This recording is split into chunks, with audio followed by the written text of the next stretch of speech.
Hello, good evening students. कैसे हैं आप सब? ओके, देखिए आज हम अपना नेक्स्ट चैप्टर क्लास 9 का डिस्कस करने जा रहे हैं। Chapter name is matter around us pure. जैसे कि हमने पहले भी आपको कहा था कि जो भी चैप्टर हम पढ़ रहे हैं कम से कम हमें उसका मतलब पता होना चाहिए। एक चैप्टर का नाम है, वैसे तो दिख रहा है कि क्वेश्चन पूछा गया आपसे कि is matter around us pure, क्या आपके चारों तरफ जो भी सब्सटेंस है या मैटर है वो क्या प्योर है। देखिए आपसे क्वेश्चन पूछा गया है कि आपके सराउंड में जो मैटर प्रेजेंट है क्या वो प्योर है। अब आपको ये पता होना चाहिए व्हाट इज प्योर। देखिए फर्स्ट चैप्टर में हमने किया था कि मैटर को हम क्लासिफाई करते हैं टू पार्ट्स में। First one, on the basis of physical composition. Physical composition के बिहाफ में हमने बात की थी कि मैटर को 3 पार्ट्स में डिवाइड किया गया है, सॉलिड, लिक्विड एंड गैस। देखिए 2 पार्ट्स और हैं, दैट इज प्लाज्मा और बीईसी। प्लाज्मा आयनाइज्ड गैसेस को प्लाज्मा बोलते हैं, बीईसी बोस-आइंस्टाइन कंडेंसेट। ओके, मींस ये साइंटिस्ट के नाम से ही डिस्क्राइब किया जाता है इसको। बीईसी बोस-आइंस्टाइन कंडेंसेट मींस इनके अंदर 2 साइंटिस्ट ने काम किया था। Bose means Satyendra Bose, second Einstein, दूसरे आपके आइंस्टाइन, इन्होंने काम किया था मैटर के ऊपर। ओके, प्लाज्मा आयनाइज्ड गैसेस को प्लाज्मा, जिनके बारे में ज्यादा डिस्कशन नहीं है, हमें इनके बारे में ज्यादा डिटेल में करना है जो हम प्रीवियस चैप्टर में कर चुके हैं। सेकंड, अब हम बात करते हैं कि मैटर को on the basis of chemical composition. इस चैप्टर में हम मैटर को on the basis of chemical composition के बिहाफ में डिवाइड करेंगे। ओके, फर्स्ट चैप्टर में हमने पढ़ा कि हम फिजिकल कंपोजिशन के बिहाफ से कैसे हम इसको एक्सप्लेन करते हैं, ये हमने पढ़ लिया, सॉलिड, लिक्विड, गैस। ओके, तो अब हम स्टार्ट करने जा रहे हैं कि हम on the basis of chemical composition how many states of matter, कि मैटर को आप on the basis of chemical composition के बिहाफ में कैसे डिवाइड कर सकते हैं। देखिए यहां पर हम लिखते हैं प्योर सब्सटेंस। सबसे पहले देखिए चैप्टर का नाम ही है आपका is matter around us pure, तो कम से कम आपको ये पता होना चाहिए कि प्योर सब्सटेंस होता क्या है। आपको ये तो पता है कि मैटर आपकी एक सब्सटेंस, 2 सब्सटेंस या 2 से ज्यादा सब्सटेंस से मिलकर बनी है। ओके, तो यहां पर बात आती है व्हाट इज प्योर सब्सटेंस। देखिए वो सब्सटेंस जो आपके एक ही टाइप के एटम से मिलकर बना हो, that substance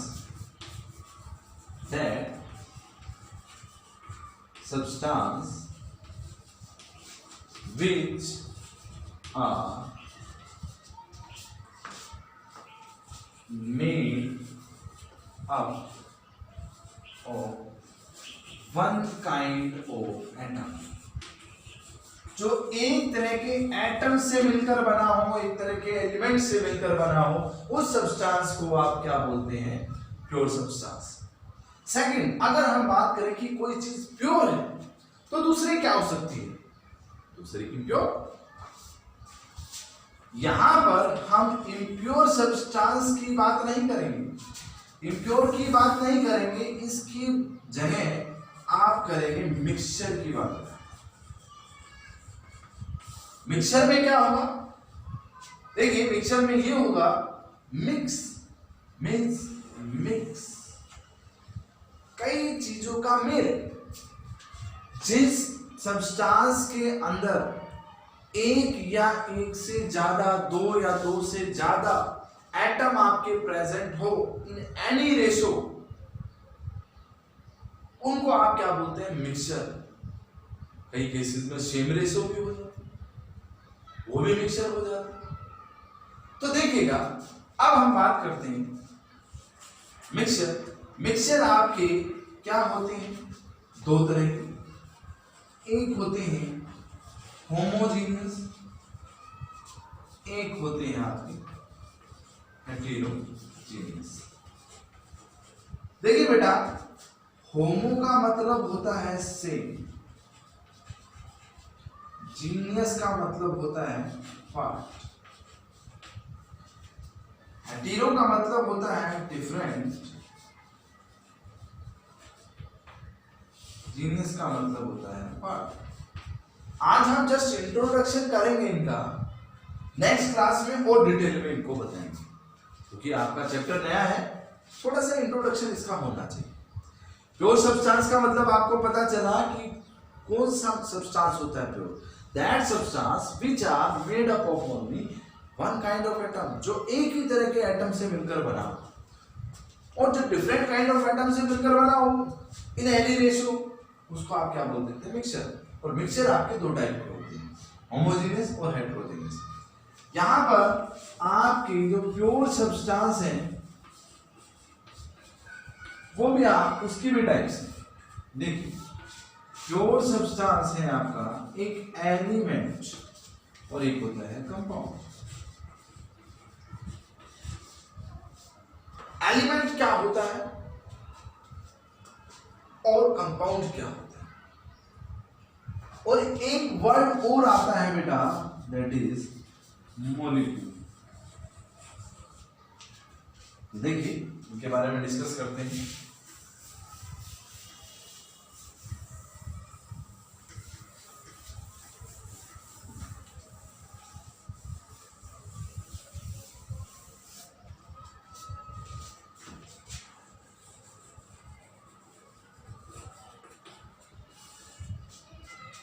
element it is a pure substance, ये एक प्योर सब्सटेंस है। It is a pure substance which can not be divided और सेपरेटेड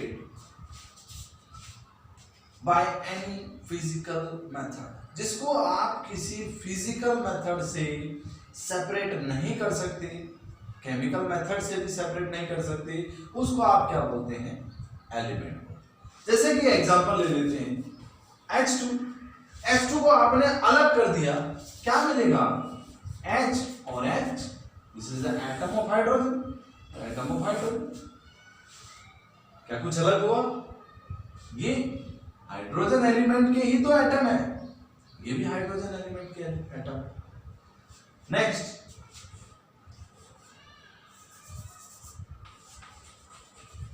कंपाउंड क्या होता है,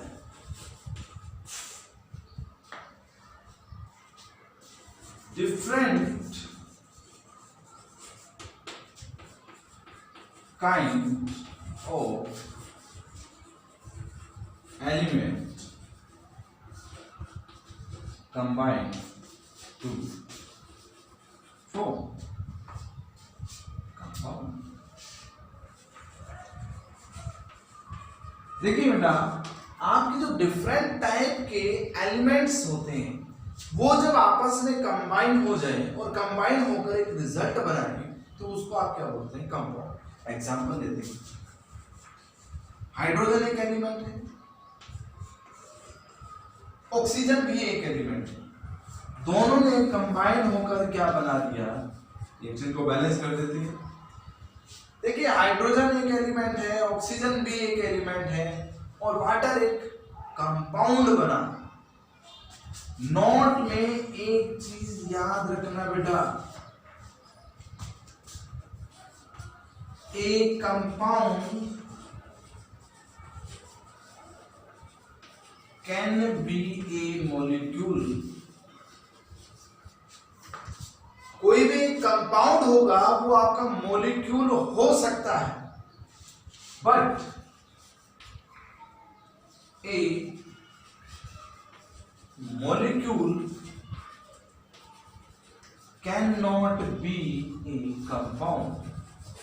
ध्यान से देखना बेटा, जो लाइन हमने लिखी है, एक मॉलिक्यूल होगा वो आपका कभी भी कंपाउंड नहीं हो सकता, बट एक कंपाउंड आपका मॉलिक्यूल हो सकता है।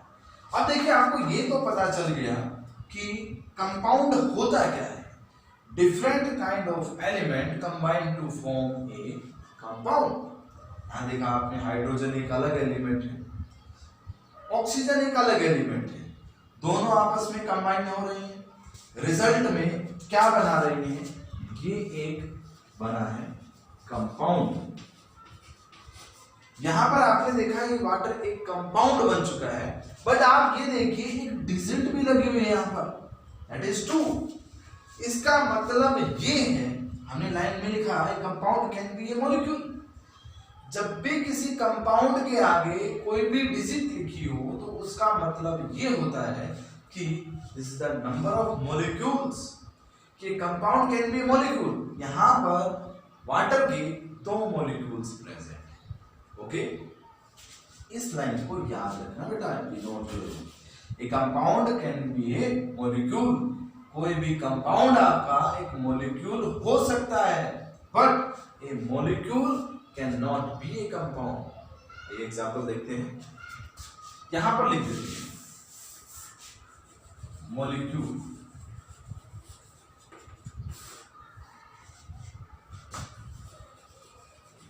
सेम एलिमेंट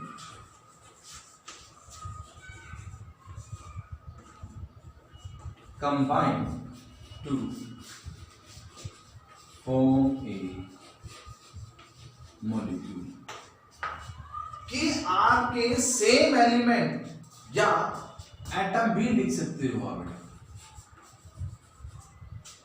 यहां पर हमने एक एग्जांपल लिखा हुआ है, देखिए बेटा, हमने इसको ऐसे लिख दिया, सेम एलिमेंट या एटम। यहां देखिए, ये आपके हाइड्रोजन के एटम्स प्रेजेंट है, दोनों में कोई डिफरेंस नजर आ रहा है? नहीं, हाइड्रोजन का एक एटम, यहां भी हाइड्रोजन का एक एटम, बोथ आर सेम, दोनों सेम है। रिजल्ट में आपको क्या मिला? एक मॉलिक्यूल मिला। क्यों बोला आपने मॉलिक्यूल? हमने लिखा same element combine to form a molecule. यहां सेम एटम्स या एटम भी बोल सकते हो आप, same atoms combine to form a molecule. कितने मॉलिक्यूल? यहां कुछ नहीं लिखा, 1 है इसका मतलब, तो ये क्या है? 1 मॉलिक्यूल है बेटा। क्या आप इसको कंपाउंड बोल सकते हैं?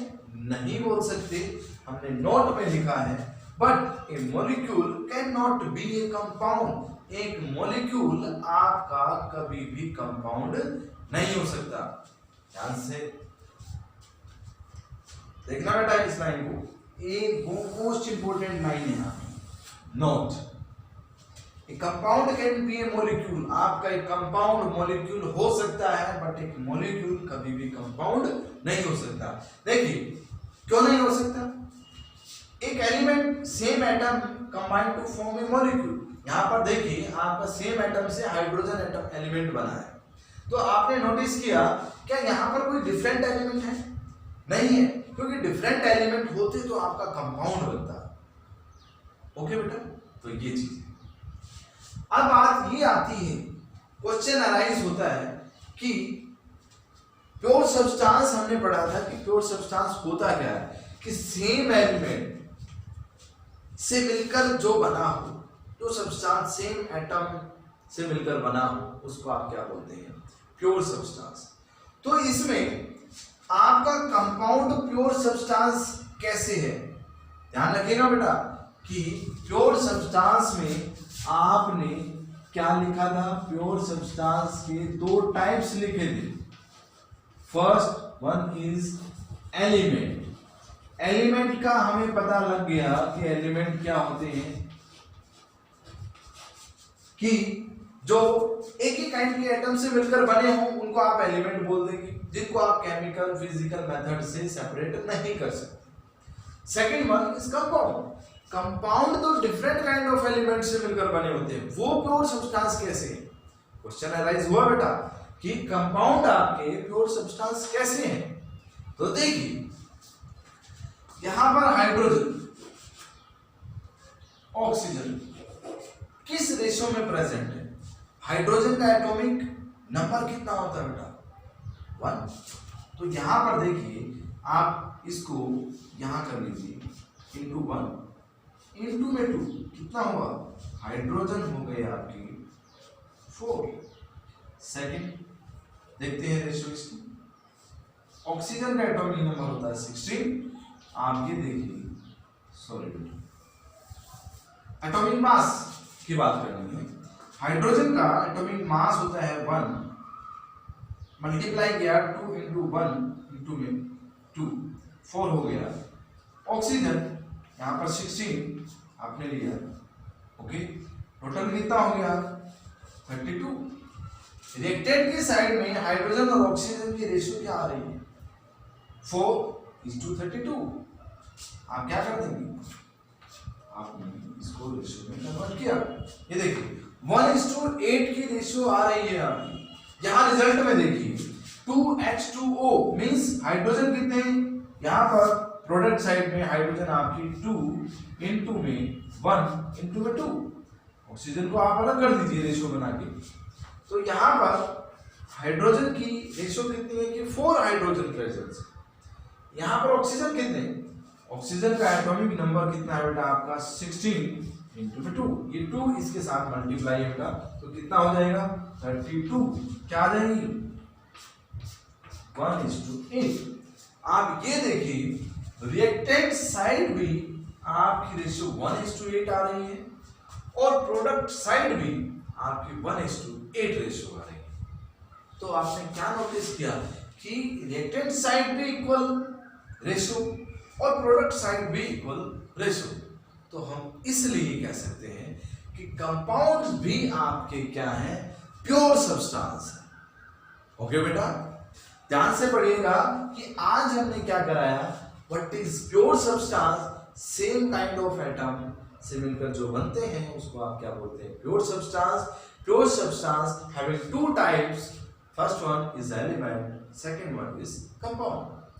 एलिमेंट को आप प्योर सब्सटेंस कैसे बोलते हैं? क्योंकि वो एक ही तरह के एलिमेंट से एटम से मिलकर बनते हैं, उनको फिजिकल और केमिकल मेथड से आप सेपरेट नहीं कर सकते, उनको आप क्या बोलते हैं? एलिमेंट। एग्जांपल कोई भी लिख सकते हैं, हाइड्रोजन एक एलिमेंट है, कार्बन एक एलिमेंट है, N2 नाइट्रोजन एक एलिमेंट है, O2 ऑक्सीजन एक एलिमेंट है। एवरीथिंग जो भी आपको एलिमेंट का नाम पता हो वो सभी क्या है आपके एग्जांपल्स ऑफ एलिमेंट। जैसे ऑक्सीजन है, नाइट्रोजन है, कार्बन है, सल्फर है, वो सभी आपके क्या है? एलिमेंट्स। ओके तो देखिए कंपाउंड्स आपने पढ़ा कि different kinds of element combined to form compound. Compound का एग्जांपल आपने देखा कि H2 + O2 gives H2। Reaction को बैलेंस किया, डिफरेंट एलिमेंट आपस में कंबाइन हो रहे हैं, रिजल्ट में क्या मिला आपको? कंपाउंड मिला। ओके बेटा आज इतना कराया है, इसकी प्रैक्टिस कीजिए।